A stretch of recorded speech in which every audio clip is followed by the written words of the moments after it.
করে অভয়ার বাবার সংলাপের বিরুদ্ধে যে মানহানির মামলা, তাতে আজ প্রমাণ হয়ে গেছে ওনারা ব্যাক আউট করছেন, ওনাদের কাছে কোনো প্রমাণ নেই।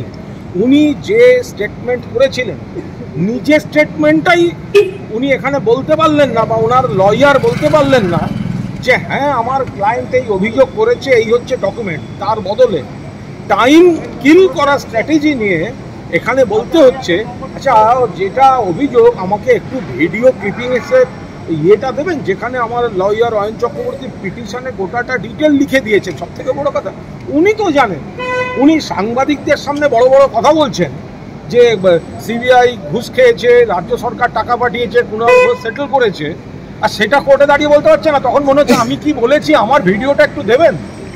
এর মানে কি? এর মানে ওনারা ব্যাক আউট করছেন, কোনো প্রমাণ নেই। আজকের শুনানিতে ওনাদের এই রক্ষণাত্মক এবং সময় নষ্ট করার কৌশলে প্রমাণিত, যা বলেছেন ডাহা মিথ্যা কথা বলেছেন, আজ না হলে কাল সেটা ধরা পড়বে। বাংলা খবর, আপনার রাজনীতি, আপনার আওয়াজ।